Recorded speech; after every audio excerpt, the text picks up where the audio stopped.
Welcome to the Friday Pitcher Nail Down. I'm Jason Gilbo at JGilbo11. With me is Spencer Limback at Spencer_JL. Taking a look at the Friday pitching slate, and we got ourselves a good one. Tons of arms, really a lot to talk about tonight. Yeah, definitely a lot of options, a lot of different price ranges. We're going to have some popular picks. We're going to have some sneakier picks, and then everything in between. And there's a lot of price discrepancies among like FanDuel, DraftKings, and the other sites. So just be aware of that. We'll help point it out on this podcast of who's priced a little more accurately on what site, where you can find the discounts. But it's, take the expert analysis with a grain of salt and make sure you pay attention to what site they're talking about, because there are a lot of discrepancies here today. Yeah, definitely. We'll jump into one kind of right away. Red Sox and Yankees. You got Rick Porcello taking on Michael Pineda. Over under a 7.5. Cold. Could be a rainy night there in the Bronx. Obviously not a favorable park for these arms. Porcello obviously coming off of, really he's been dominant this season. It's been a bit surprising to see coming off 7 scoreless innings against the Yankees. And he is one of those guys from site to site. It's a little bit different. 9,100 there on DraftKings and just 8,100 on FanDuel. So FanDuel, you think he's a GPP worth look tonight? I think he is, but I don't really know. He faced the Yankees last time, in his last start, I should say, and went 7 scoreless, like you said. But I don't know if that's a good thing or a bad thing. Granted, yeah, he handled that lineup very well. Winds blowing in, like you said, it's going to be a colder game, so that kind of silenced the bats a little bit. But the Yankees also got a pretty good look at him. So, they've seen him time and time before that outing as well. So maybe they pick up on him and they get it right this time. I don't know. Do you put much stock into that more and more times a certain team has seen a pitcher over the course of the year, a better feel they have for him? Or, are you on the opposite side of that fence? No, I think the more times you see a pitcher, especially in the year, because, obviously things can change year to year, but obviously, back-to-back starts is something you're going to notice, whether you pick up a rhythm of his. And I think I noticed that more so, same thing with the Sox earlier this season. Marco Estrada, they saw him the first time and couldn't figure him out, but the second time they really got to him. So I do put a little bit of stock, and I think that is one thing to consider with Porcello, especially in back-to-back starts against the Yankees team. Yeah, so that's why he'd be more of a GPP pick, even though the price is pretty good on FanDuel. It's just you have a little bit of rain there, so maybe want to double check that, make sure there's not going to be a delay in there. But also, Yankee Stadium, kind of a hitter-friendly park, even though the wind's blowing in. So I'd say it's more risk reward than anything. Yeah, definitely. I think one of the things that maybe you see a Yankees lineup that maybe someone sits out tonight. I think that's one consideration. Maybe one of those lefty bats takes his seats, and they're already without A-Rod, and that lineup just becomes less threatening than it really hasn't been all season, but even more so. Yeah, on the other side, Pineda, I'm not really looking to him at all. Red Sox were pretty good against him, or I should say he didn't do much against the Red Sox of fantasy notes. So he's just a guy who's been very up and down. He can be dominant in some good matchups. This is not one of those good matchups, so I'm likely looking elsewhere on a full slate. Yeah, I definitely agree. We've seen him blow up plenty of times. He's definitely not a cash game arm by any means. And I think even GPPs, there's just not much upside here. You've just seen him in the past. I think, you get the Houston game and the Rays game, 7 homers in between those 2 starts. So that's the kind of risk he carries.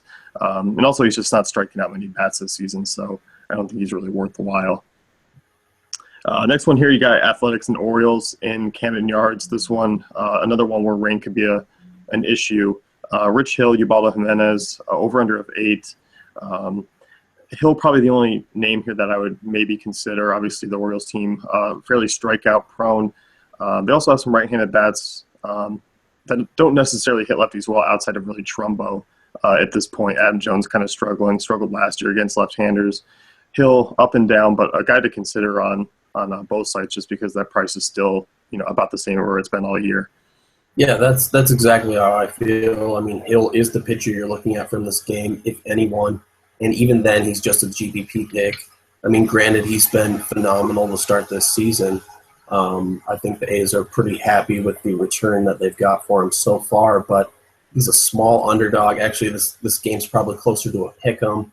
On the road at Baltimore, probably his toughest matchup of the season so far, so it's kind of a make or break game for him. He could keep it going. He could get hammered. I mean, and then the rain, you throw that in, makes things even riskier. I'm seeing anywhere from a 50, 60 to 70% chance after game time start. That's of this afternoon. I'm seeing that, so kind of pay attention to that as we approach the evening. See if it clears up, see if it gets worse, but obviously just a risk-reward play despite the upside that we've seen out of Rich Hill. Yeah, I definitely agree. And as you mentioned, we're really only looking at him. You look at this A's team. Yes, they're not a great offense, but they're not a team that really allows that big upside to opposing pitchers just because they don't strike out a ton. They're just kind of that pesky offense that maybe just chips away at you more than anything. Next game here, you got the Dodgers and Blue Jays.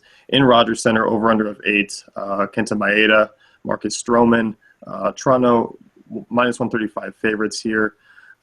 Neither pitcher draw really a favorable matchup. I know Stroman's been pretty solid. I can't really get behind him at his price tag. I don't think really the upside's there against this Dodgers team. I know he's tough on lefties, but overall, I still think both of these teams just kind of chip away at each other and don't really make the pitchers really a viable option tonight. Right, and then you throw in the Rogers Center, I mean, on top of two good offenses, and it's really kind of a situation to stay away from a pitching standpoint. Even though both of these guys hold the upside, Maeda has been awesome this year. He has a 1.41 ERA. He was phenomenal in Coors Field, so take that for what it's worth. But, I mean, full slate tonight, I think there's a lot of better options. Yeah, no, I definitely agree. Next one here, Royals and Indians, Yordan Ventura, Danny Salazar, over under a 7, so another low-scoring game here. Cleveland, minus 135. This one's interesting because there are two quality arms that do possess some upside. The matchups, on the other hand, I mean, it's something that can be a little bit more robust. We've seen the Royals strike out at times, but we've also seen them. Usually we stay away from them as far as taking opposing pitchers. I can't really get behind any of these guys. Do any of them really intrigue you tonight? Not really. I mean, I was looking a little bit at Salazar, maybe if you want to be really different, but I myself am probably not going to do it even when making multiple tournament entries. As the theme, I think there's just a lot better pitchers in that price range. Granted, Kansas City has kind of in a rut right now. They've been struggling. They've been striking out more than we've been accustomed to. And Salazar is a strikeout pitcher. So, I mean, you can put those things together and kind of make a case for him at home. But then again, Kansas City, they could, revert to their old selves and, be pesky 10-pitch at-bats and really drive up that pitch count. Leave Salazar with only 5 or so innings pitched and not many strikeouts. I mean, we've seen that story before as well. So definitely some risk-reward, but some upside to be had as well, but I'm probably not going to do it. Yeah, I definitely agree. I mean, Ventura, you look at this Indians lineup, they are, doing fairly well against right-handed pitching. They do have a higher strikeout rate, near 23%. So one thing they consider there, but overall I think Ventura is kind of a risky option as well. Next one here, you got Rangers and Tigers, Cole Hamels, Jordan Zimmerman, over under of 8, Detroit minus 128 favorites. You probably think they would be more if Cole Hamels was on the other side, but Zimmerman, he's another price discrepancy guy. FanDuel, relatively cheap. I should try to find him here. It was a DraftKings. Or DraftKings, yeah, that's right. 10K on FanDuel, and I believe he's 8,900 on DraftKings, 86. So that's another one where there's a pretty big difference, and Zimmerman more so in play on FanDuel than he is on DraftKings for sure. Yeah, he's definitely, I think he's a cash game lock, or I should say near lock on DraftKings, someone you can get in there, a near top-tier pitcher you can get for, not a top-tier price. So you have to really like that and take the discount over there. On FanDuel, I mean, you can play him at 10-1 and feel pretty good about it, but, I mean, that's getting a little bit pricey. There's some guys with upside below him, and then there's obviously, I mean, as we'll get to him, guys like Noah Syndergaard, Zach Greinke, Madison Bumgarner that you might want to reach up to with a little more security, a little more upside for not, too much more salary. So He's somewhere in between there on FanDuel, probably more of a GPP pick, but borderline cash game option that you could put in there if you really want to. Yeah, I definitely agree with you. Rangers kind of a middle of the road offense, not particularly great. I know they do have some left-handers, but overall Zimmerman, a quality arm. Also, Comerica this time of the year, not really a friendly ballpark to hitters either. On the other side, Cole Hamels, not a big fan of his tonight against a Detroit team that is striking out a little bit more this year. Obviously, they are facing 6 dangerous right-handed bats, and Cole Hamels just hasn't been great enough for me to even consider him here. Yeah, he's been kind of mediocre, and then you throw in all those right-handed sluggers from Detroit.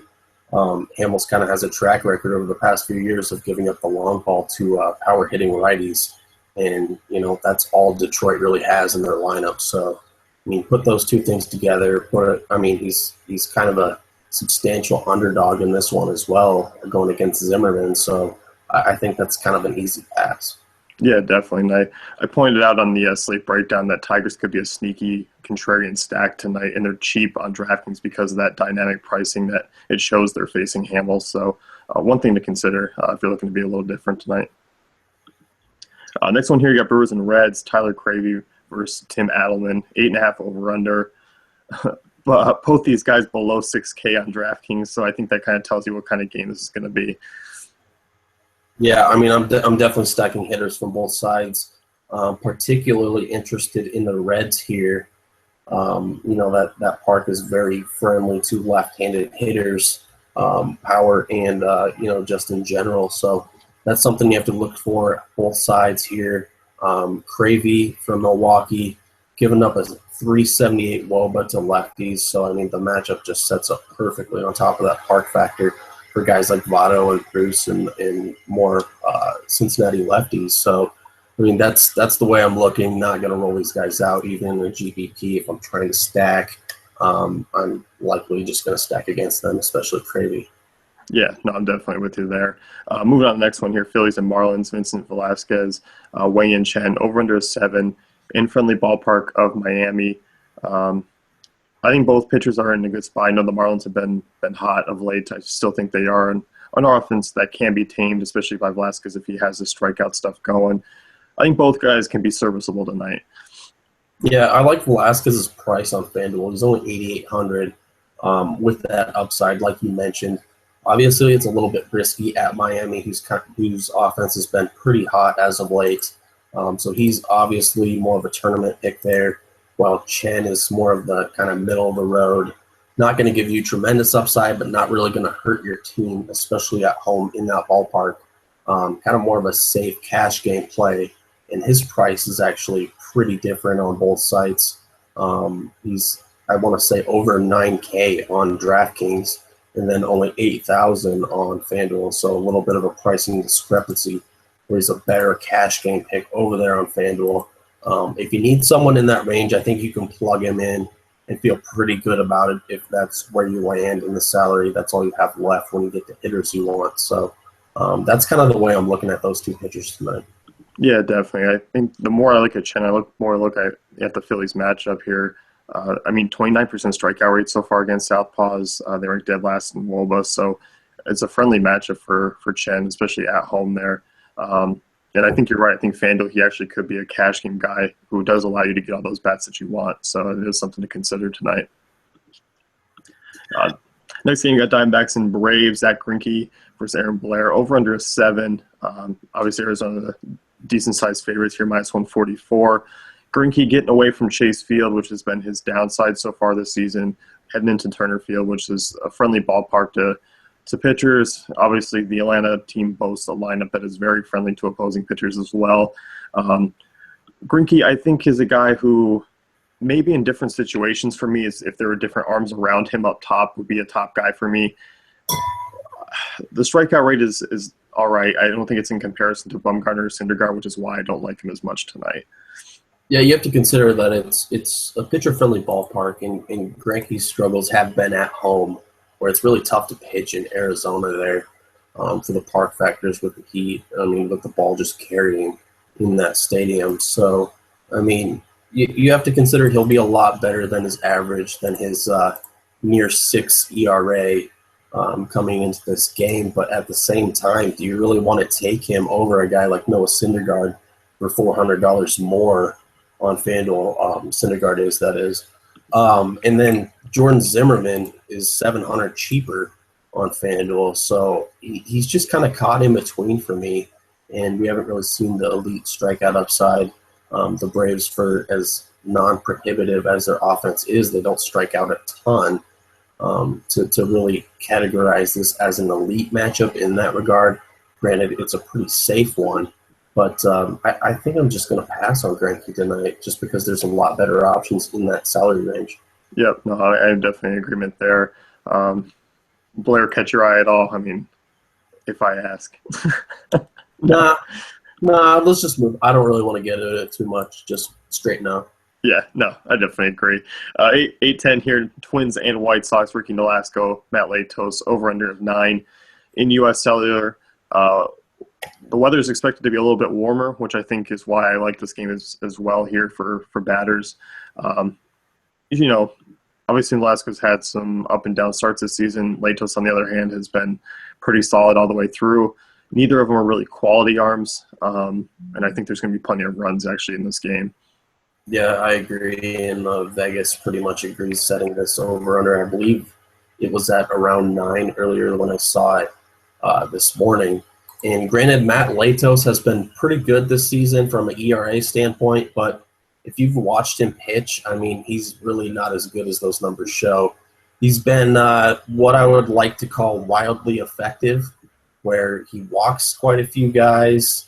I mean, he allows quite a few hits. He's all over the place, driving his pitch count up, not doing himself any favors, but somehow up to this point in the season, he's gotten the job done. So last time he faced Minnesota at Minnesota, he went 6 innings, 4 strikeouts, got the win, only gave up 1 earned run. So you like to see that, and you like to think that this Minnesota offense isn't that great, but at the same time, Matt Latos, it really isn't that great, and his price has been driven up, because of those non-sustainable numbers. So I'm off of him tonight. I'm actually probably going to target a little bit against him if I can find the guys at the right price points.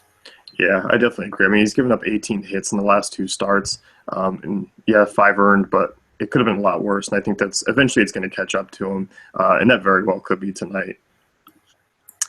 Next one here, we got the Mariners and Astros, Taijuan Walker, Doug Fister, over-under of 9. I believe this one was around 8.5 early on in the day, so I think that did jump up, which is interesting because Walker is a guy who, yes, he's facing an Astros team that does strike out a ton. If this game was in Safeco like it was the last time, I'd be all over him again in tournaments, but I think you and I are in agreement here. Minute Maid just kind of turns us off of him. Yeah, and especially the way the Astros are hitting right now. I mean, it doesn't look like anyone can really slow him down. And, I mean, Walker, last time he faced him last week, or 2 weeks ago, that is, 7 innings, 11 strikeouts, and got the win. So he has a 1.80 ERA on the season. You like all those things, but you just hate the ballpark, and you hate that he's running into the Astros at the time that he is right now, where they're playing with a ton of confidence. Throughout their lineup 1 through 9. So I'm probably going to stay away. You could roll them out in a tournament, but I mean, you got guys like Vince Velasquez, Liriano, other guys like that we'll get into a little bit later that also have a little bit of upside and maybe a little more security as well, not pitching against a red-hot lineup in a hitter-friendly ballpark. Yeah, no, you definitely made a great point that there's just surrounding arms that are right there in that same price area that are just in much better spots, and Velasquez is one of those guys. On the other side there, you got Doug Fister, who I'll be picking on tonight with the Mariners lefties and right-handers named Nelson Cruz, so no looking at him. Yep, me too. Next one here, 8:15, Pirates and Cardinals in Busch Stadium. Carlos Martinez, Francisco Liriano, 2 quality arms scoring off against each other. Cardinals minus 120 favorites. And Liriano in a good spot matchup-wise. Obviously, this Cardinals offense torches right-handed pitching, but against lefties, a little less so here. And Liriano's had a pretty good track record. For me, definitely just a GPP only. I just think because of his walk rates, it drives me insane to watch because he can struggle to get even in through the 5th and even be qualified for a win if he's at that point sometimes. Yeah, I mean, definitely GPPs, but I'm going to have some shares of him tonight. I mean, it's kind of a gut call for me, and I don't want to put too much stock into his track record against St. Louis. I mean, especially I don't want to get wrapped up in that opening day start where he went 6 innings, 10 strikeouts, scoreless, and got the win, 60 fantasy points on FanDuel. But as you mentioned, he also walked 5 guys in that game, and that usually you don't get through clean when you walk 5 guys in a game. But granted, those 10 strikeouts really bailed him out. I mean, this one's on the road. He's a small underdog. So you have to figure he's going to have a lower ownership percentage because of those things. And because he hasn't been dominant in his past few starts, ERA is kind of getting up there despite having that awesome opening day game against St. Louis. So I like him as a sneaky GPP pick, but he's only going to be maybe in a couple of my lineups if I'm rolling out multiples of, say, 10 or 15 in a lower dollar GPP. Yeah, definitely. I mean, you mentioned, he did walk 5 in that start. I remember watching that game. I think he rolled two ground double play balls that really got him out of jams, and it could have gotten a lot worse. And you just think a few of those go the opposite way, and he's absolutely cooked.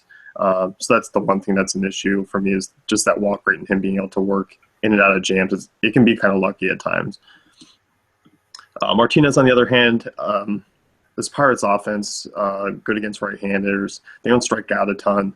I think price considered, he's just not much of an upside play for me tonight. Right, and as we've been saying, a lot better pitchers at similar price points, so probably more of a stay away against a lineup like that. Yeah, definitely. Breaking into the late games here, Rays and Angels. Chris Archer taking on Corey Rasmus over under a 7.5. Nice ballpark for both these pitchers, Angel Stadium. Never a ton of production as far as offense goes outside of guys not named Mike Trout.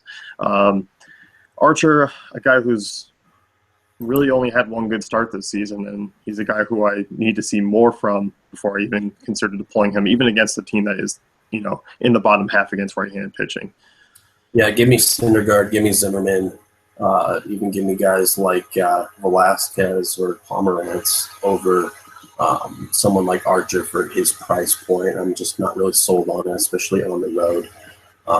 And then on the other side, Rasmus, I think we're both in agreement that he's not really on our radar. He's kind of a bullpen guy who's getting a spot start here. So we really don't know how many innings he's going to go, how many pitches he's going to throw because he's accustomed to that bullpen role. So full stay away, from my point of view.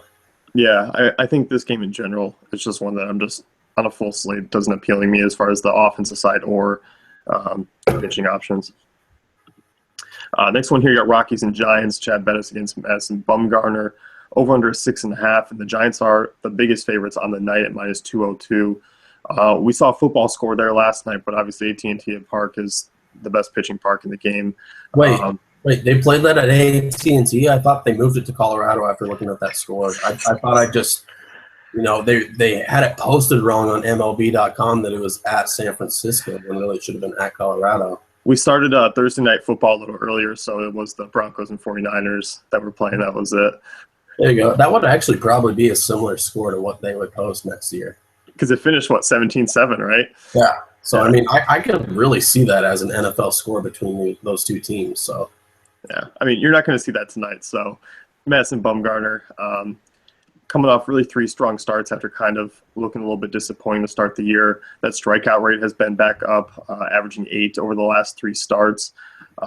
Going against the Rockies team, they have been better outside of course this season, but I think you actually kind of look at where they played. It's been in favorable parks. I think they played Chase Field already like 6 times or so. So you kind of got to take that into consideration. But overall, this lineup isn't that great, and I think Bumgarner is going to cruise through to an early win here tonight. Yeah, and then on the other side, you have Bettis, who I'm obviously not going to use him for fantasy purposes, but the question we have to have is whether we're going to target against him at all. And I think you can get Posey in there, maybe Pence. But on the other hand, there's a lot of great picks at similar price ranges. I think Posey holds more credit just because the catcher position always a little bit thinner than the other positions. But Bettis has actually been pretty decent, dare I say, this season. Has a just over 3 ERA in that pitcher-friendly ballpark. So I don't really know if I'm going to pick on him as much as I normally would, say entering the season. What we know about him so far this year. Yeah, I definitely agree with you. I know Posey's price has come down since last night a little bit on DraftKings, which is something to consider. And yeah, as you mentioned, the catcher position is always weak. A guy who's not hitting particularly well to start this year, but is in a good spot hitting second, Matt Duffy, is a guy who I might consider tonight just because he is a cheaper option. Looking at the last game of the night here, Mets Padres 1040. Noah Syndergaard versus Drew Pomeranz, 6.5 over under.